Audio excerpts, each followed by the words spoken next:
जय हिंद बच्चों। आज हम पढ़ेंगे हिंदी व्याकरण का पाठ क्रिया विशेषण। क्रिया विशेषण जानते हैं क्या होते हैं क्रिया विशेषण। देखिए, इसमें ये कक्षा 7 का पाठ 21 है और कक्षा 8 का पाठ 23 है। देखिए, इसमें कुछ वाक्य दिए गए हैं, इनको पढ़ लेते हैं पहले कि क्या है। कि मोहन यहाँ बिल्कुल नहीं नाचेगा, मोहिनी यहाँ बिल्कुल नहीं नाचेगी, वे लड़के यहाँ बिल्कुल नहीं नाचेंगे, वे लड़कियाँ यहाँ बिल्कुल नहीं नाचेंगी, मोहन को यहाँ बिल्कुल नहीं नाचना, मुझे यहाँ बिल्कुल नहीं नाचना, आपको यहाँ बिल्कुल नहीं नाचना, वे यहाँ बिल्कुल नहीं नाचेगी या नाचेंगे।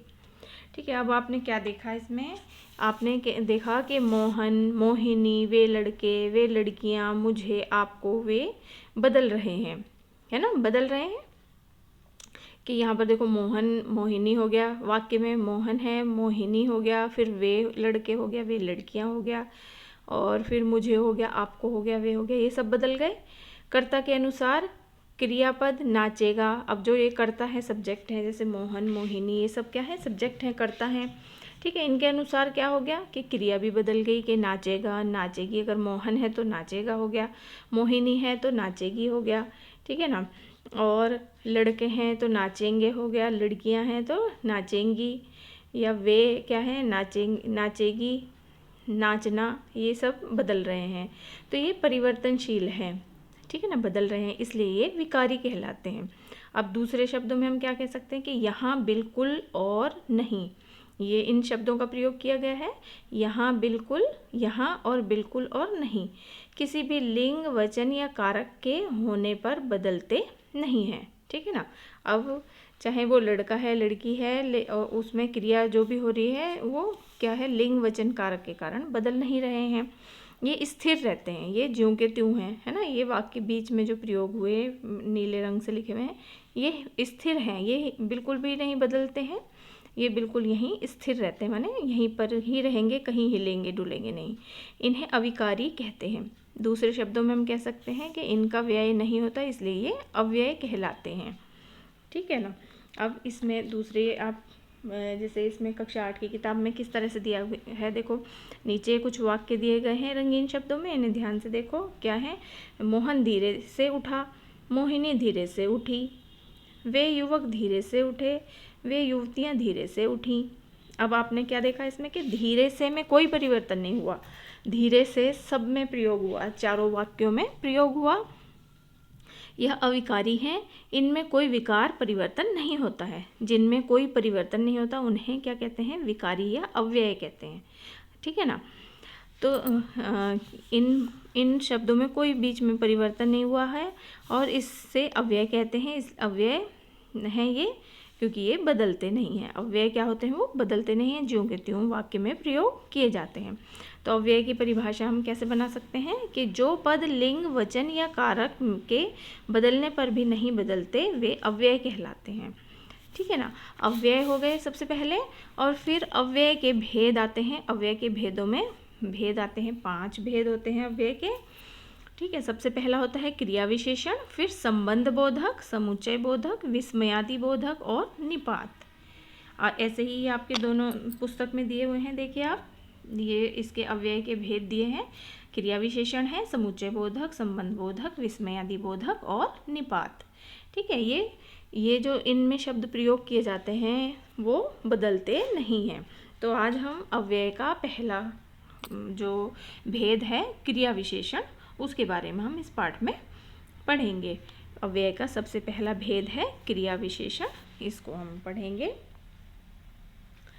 क्रिया विशेषण की परिभाषा आ जाती है। देखिए, जो शब्द क्रिया विशेषण या अन्य क्रिया विशेषण के अर्थ को सुधारते हैं या उसकी विशेषता प्रकट करते हैं, उनके बारे में अतिरिक्त जानकारी देते हैं, उन्हें क्रिया विशेषण कहते हैं। ठीक है ना। और दूसरे शब्दों में हम ऐसे कह सकते हैं क्या कि क्रिया की विशेषता बताने वाले पद क्रिया विशेषण कहलाते हैं।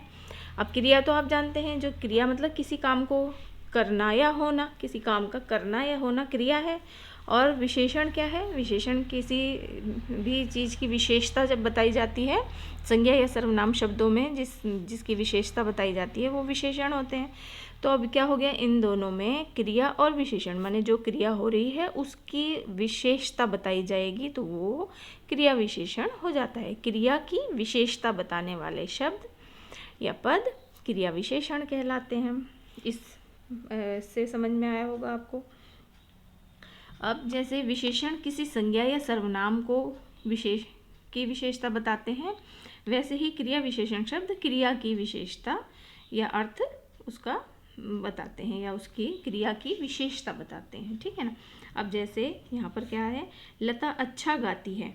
लता जो है लता क्या क्रिया कर रही है? गाने की क्रिया कर रही है, लेकिन वो गाती कैसा है? अच्छा गाती है। अभी इसमें क्या हो गया, क्रिया है और क्रिया की विशेषता बताई जा रही है, ठीक है ना। तो इसलिए ये क्रिया विशेषण शब्द है। वह ऊपर गया है, वह उसके द्वारा जो क्रिया की गई है क्या है कि वो ऊपर गया है, तो वह ऊपर गया है। दिवाली कल मनाई जाएगी। दिवाली मनाई जानी है तो वो कब मनाई जाएगी? कल मनाई जाएगी। अब यहाँ क्रिया विशेषण के 4 प्रकार होते हैं, ठीक है ना। क्रिया विशेषण के 4 भेद होते हैं। पहला है आपका रीतिवाचक क्रिया, कालवाचक क्रिया, स्थानवाचक क्रिया और परिमाणवाचक क्रिया, ठीक है ना। क्रिया के 4 भेद होते हैं, क्रिया विशेषण के 4 भेद होते हैं। इसमें हम सब ये आ जाते हैं आपके रीतिवाचक क्रिया विशेषण, कालवाचक क्रिया विशेषण, स्थानवाचक क्रिया विशेषण और आपका आ जाता है परिमाणवाचक क्रिया विशेषण, ठीक है। तो अब हम इनके एक एक करके सबके बारे में जान लेते हैं। पहला आता है आपका रीतिवाचक क्रिया विशेषण। इसमें क्या होता है कि इसमें कार्य के तरीके के बारे में बताया जाता है, कार्य किस तरीके से किया जा रहा है, ठीक है ना, उसका तरीका बताया जाता है। जैसे वे ध्यानपूर्वक सुन रहे हैं। अब जैसे आप लोग ये वीडियो देख रहे हैं अगर, तो आप ध्यान से सुन रहे हैं कि क्या बताया जा रहा है। तो उदाहरण, धीरे धीरे, इसमें कैसे शब्द प्रयोग किए जाते हैं? धीरे धीरे, तेज, जैसे, अचानक, वैसे, ध्यान, ठीक है, ये शब्द प्रयोग किए जाते हैं रीतिवाचक में। रीतिवाचक क्रिया विशेषण इसमें 9 प्रकार से प्रयोग किए जाते हैं, मतलब 9 भेद होते हैं, इसके भी 9 प्रकार होते हैं। पहला होता है विधिवाचक, ठीक है, मेथड। धीरे धीरे, हाथों हाथ, सुखपूर्वक, शीघ्र।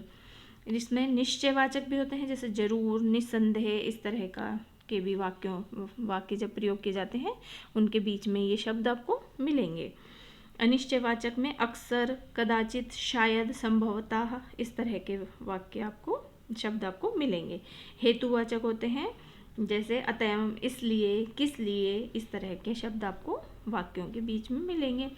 निरोधवाचक होते हैं, जैसे नहीं, मत, ना, कभी नहीं, इस तरह के शब्द होते हैं। प्रश्नवाचक भी होते हैं, जैसे कैसे, क्यों, क्या। स्वीकृतिवाचक होते हैं, जैसे हाँ, हाँ, जी, सच, बिल्कुल, ठीक, ठीक है। अवधारणावाचक होते हैं, जैसे भर, तक, मात्र, इस तरह के भी शब्द बीच में आपको मिलते हैं। आकस्मिकतावाचक होते हैं, जैसे अचानक, एकाएक, अकस्मात या सहसा, इस तरह के वाक्य रीतिवाचक में प्रयोग होते हैं, इस तरह के शब्द, ठीक है ना।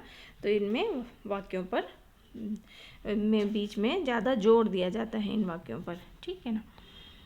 आगे आते हैं, आपका दूसरा भेद आता है कालवाचक क्रिया विशेषण।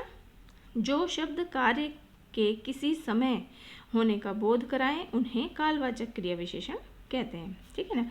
जो शब्द कार्य के किस समय हो रहा है वो कार्य, उस समय का, काल मतलब समय, ठीक है ना, तो उस समय का बोध कराएंगे तो वो कालवाचक क्रिया विशेषण हो जाते हैं। जैसे माता जी अभी अभी आई हैं, तो कि अब उसमें समय का बोध करा रहे हैं कि अभी अभी आई हैं। मैं कल तुम्हारे घर आया था, मैं समय है कि मैं कल आया था तुम्हारे घर, इसमें कालवाचक में समय का बोध कराते हैं। कालवाचक क्रिया विशेषण के 3 प्रकार हैं। काल बिंदुवाचक, आज, कल, परसों, अब, तब, तक, ये सब शब्द आपको इन वाक्यों के बीच में, कालवाचक क्रिया विशेषण के जो वाक्य होंगे उनके बीच में आपको मिलेंगे। इनसे आप पहचान सकते हैं कि ये कौन सा क्रिया विशेषण का कौन सा भेद है, ठीक है।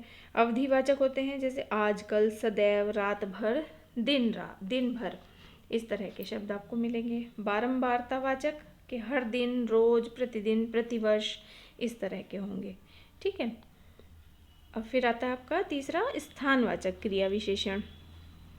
स्थानवाचक क्रिया विशेषण में क्या होता है कि जो शब्द क्रिया के स्थान, दिशा का बोध कराएं उन्हें स्थानवाचक क्रिया विशेषण कहते हैं। स्थान से तो आप समझ ही रहे होंगे कि स्थान मतलब कि किस जगह पर, जगह, दिशा का बोध कराएं या स्थान का बोध कराएं, वो स्थानवाचक क्रिया विशेषण हो जाते हैं। जैसे बच्चे ऊपर खेल रहे हैं, वो स्थान बता रहे हैं कि किस जगह खेल रहे हैं बच्चे, के ऊपर खेल रहे हैं। पिताजी अंदर बैठे हैं, पिताजी कहाँ बैठे हैं, अंदर बैठे हैं।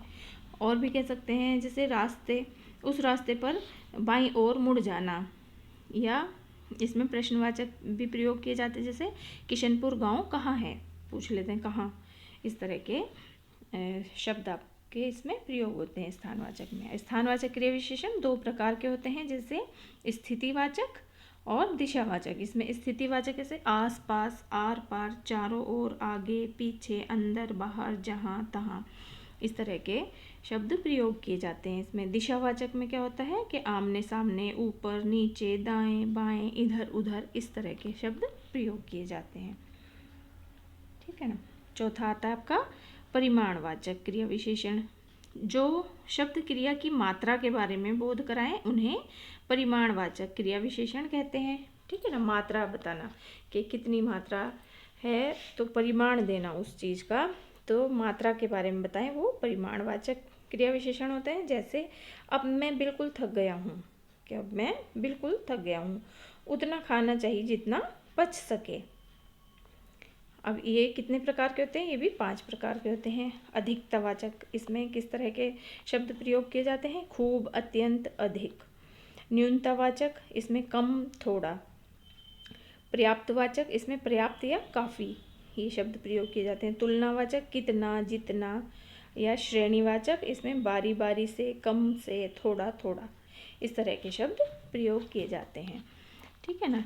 तो और भी हम कह सकते हैं इसमें परिमाणवाचक में, और कैसे, मेरी बात सुनकर वह बहुत हंसा, उस दिन पुष्पा बहुत कम बोली, अधिक मत खाओ और जो खाओ उसे बहुत चबाओ, जितना सोचो उतना ही बोलो। इस तरह के शब्द ये हो गए ना सारे इसमें प्रयोग किए गए। जितना, काफ़ी, थोड़ा, कम, अत्यंत, खूब, इस तरह के शब्द इसमें प्रयोग किए जाते हैं। ठीक है। इन शब्दों से आप पहचान सकते हैं कि ये क्रिया विशेषण का कौन सा भेद है। तो आशा करती हूँ आपको क्रिया विशेषण समझ में आ गया होगा। धन्यवाद।